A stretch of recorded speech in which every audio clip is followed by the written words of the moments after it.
Bismillahirrahmanirrahim.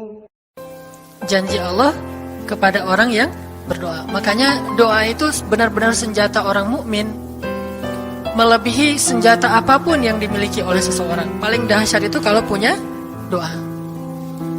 Jadi kalau orang yakin kepada Allah, maka dan keyakinan dia kepada Allah lebih besar daripada keyakinan dia kepada apapun, maka selama dia masih bisa berdoa kepada Allah, dia tenang. Ada masalah dikit, oh ilahi. Ada masalah dikit, ilahi. Ada masalah dikit, Rabbi. Terus saja. Ada masalah sepele apapun, minta ke Allah. Ada masalah apapun, minta ke Allah. Dan kata Nabi, janganlah kalian menjadi lemah dalam berdoa, karena sesungguhnya tidak akan binasa seseorang selama dia masih berdoa kepada Allah. Itu hadis Nabi dari Aisyah. Janganlah kalian menjadi lemah dalam berdoa, artinya jadi pundung, jadi putus asa dalam berdoa, karena tidak akan binasa seseorang selama dia masih berdoa kepada Allah Subhanahu wa taala. Jadi kalau kita masih terus mengharap dan meminta kepada Allah, kita nggak akan binasa, kita nggak akan kalah, kita nggak akan rugi. Dan kata para ulama, segala sesuatu di dunia ini akan pergi dan tidak kembali. Ini clue penting nih, bisa dicatat. Segala sesuatu di dunia ini akan pergi dan tidak akan kembali kecuali doa. Dia pergi dan dia pasti akan kembali. Segala sesuatu kalau udah pergi di dunia ini nggak akan kembali lagi. Kalau pergi di sini maksudnya pergi kepada Allah. Tapi kalau doa pergi ke Allah, dia pasti akan balik lagi kepada yang meminta. Satu-satunya yang pergi ke Allah dan kembali di dunia ini hanyalah doa. Makanya ayat ini kalau kita kasih judul adalah janji Allah kepada hambanya yang berdoa. Allah berjanji, apa kata Allah? Inni qaribun. Aku itu dekat. Maksudnya gak mungkin aku gak dengar doa kalian. Begitu kita berdoa, kita pikir, Allah dengar nggak ya? Jangan-jangan kok doa saya belum diijabah, kayaknya Allah nggak dengar yang kemarin, saya harus keraskan lagi suara saya. Nggak, ini qarib, arti ini qarib, aku itu dengar banget apa yang kamu ucapkan. Nggak usah diucapkan, di dalam hati aja Allah udah dengar. Siapa yang pernah berdoa di dalam hati terus langsung Allah ijabah? Rasulullah. Coba teman-teman buka awal juz kedua.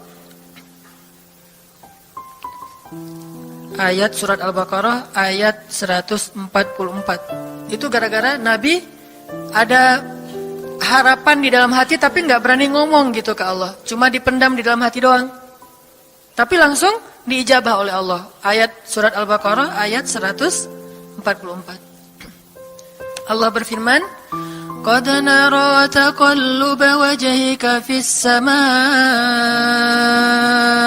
فَلَنُوَلِّيَنَّكَ قِبْلَةً تَرْضَاهَا فَوَلِّ وَجْهَكَ شَطْرَ الْمَسْجِدِ الْحَرَامِ وَحَيْثُ مَا كُنْتُمْ فَوَلُّوا وُجُوهَكُمْ شَطْرَهُ وَإِنَّ الَّذِينَ أُوتُوا الْكِتَابَ لَيَعْلَمُونَ أَنَّهُ الْحَقُّ مِنْ رَبِّهِمْ وَمَا اللَّهُ بِغَافِلٍ عَمَّا يَعْمَلُونَ.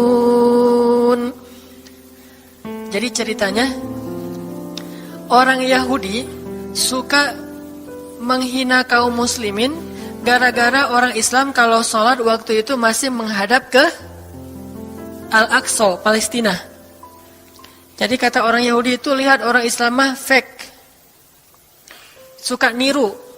Kita sholat menghadap Al-Aqsa, mereka sholat menghadap Al-Aqsa. Berarti agama mereka itu adalah agama yang meniru agama kita, nggak original.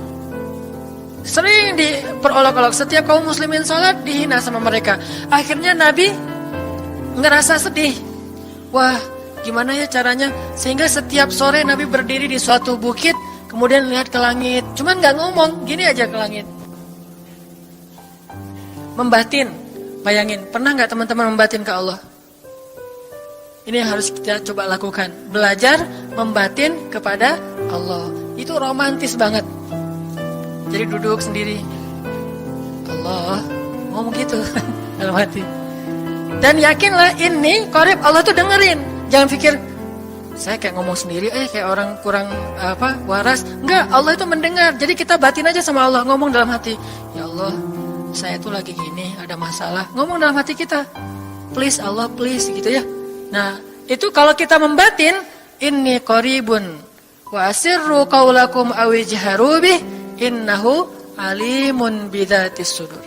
Jadi Nabi nggak enak mau ngomong, ya Allah, tolong dong pindahin kiblat dari Masjidil Aqsa ke Masjidil Haram. Soalnya daripada dikata-katain melulu sama orang Yahudi, mau ngomong kayak gitu tuh nggak enak sama Allah. Malu Rasul ke Allah.